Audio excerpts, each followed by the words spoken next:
প্রচন্ড শীতের রাত, উনি সফরে বেরিয়েছেন হাদিস কালেকশনের জন্য। উনি এশারের নামাজ পড়ে একটা মসজিদে শুয়ে পড়লেন, আর শুয়ে শুয়ে হাদিস পড়তেছেন, আর মনে মনে ভাবলেন রাতটা মসজিদে কাটায় দেই। কিন্তু দারোয়ান এসে বলে মসজিদে থাকতে পারবেন না, ওঠেন। উনি যে আহমদ ইবনে হাম্বল এটা চিনে নাই, কি করবে এখন? উনি কাঁথা গুছিয়ে হাদিসের কিতাব নিয়ে তাদের মধ্যে ব্যাগ নিয়ে মসজিদ থেকে বের হয়ে গেলেন। কি আর করবেন, প্রচন্ড শীত, আর কাঁপতেছেন, বুড়ো মানুষ। পথিমধ্যে দেখলেন বাজার একজন খাব্বাস যুবক রুটি বিক্রেতা চুলার মধ্যে রুটি শেখে। সে যে সালাম দিল, আসসালামু আলাইকুম। যুবক বলে ওয়ালাইকুম আসসালাম। আহমদ ইবনে হাম্বল বলে, যুবক আমার যাওয়ার জায়গা নেই, সফরে বেরিয়েছি, খুব শীতে কষ্ট পাচ্ছি, রাতে যদি তোমার এই চুলা থেকে একটু আগুন পোহাই কোনো সমস্যা? যুবক বলে, না না সমস্যা না, আহলান ওয়া সাহলান, খোশ আমদেদ, আসেন আসেন, আপনি আগুন পোহাইলে আমার সমস্যা কি?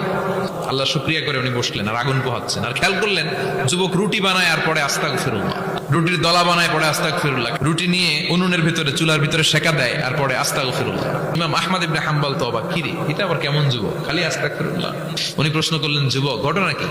আসার পর থেকেই তোমার দেখতেছি তুমি রুটি বানাও, রুটি বিক্রি করো আর পড়ো আস্তাগফিরুল্লাহ।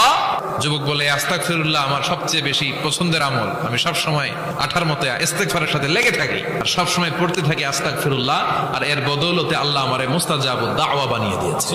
আহমদ ইবনে হাম্বল তো অবাক, তুমি মুস্তাজাবুদ দাওয়া, রুটিওয়ালা, আমি এত বছর হাদিস পড়াই, আমিও তো মুস্তাজাবুদ দাওয়া না, তুমি দোয়া করলে সব কবুল হয়ে যায়? যুবক বলে, না আনা মুস্তাজাবুদ দাওয়া, আমি আমার জীবনে যত দোয়া করেছি কবুল করে নিয়েছে কে? সব দোয়া কবুল করে নিয়েছে আল্লাহ, একটা দোয়া ছাড়া।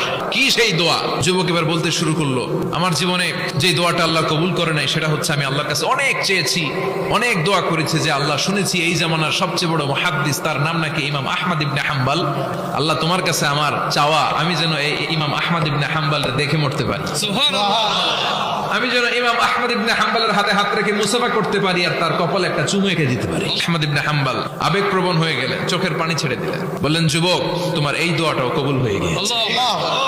আহমদ ইবনে হাম্বলের দেখা সাক্ষাৎ পাওয়ার জন্য আহমদ ইবনে হাম্বলের বাড়িতে তোমার যাওয়ার দরকার নাই, আহমদ ইবনে হাম্বল তোমার দরবারে ছুটে এসেছে।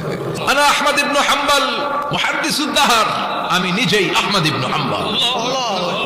যুবক চোখের পানি ছেড়ে দেয়, আহমদ ইবনে হাম্বল চোখের পানি ছেড়ে দেয়। যুবক চিৎকার মেরে ইমাম আহমদ ইবনে হাম্বলকে জড়িয়ে ধরে, হাতে হাত রেখে মুসাফা করে, কপালের মধ্যে চুমু খায় আর আল্লাহর শুকরিয়া করে বলে, ও ইমাম, আসলে এই দোয়াটাও আল্লাহ আজকে কবুল করে নিল।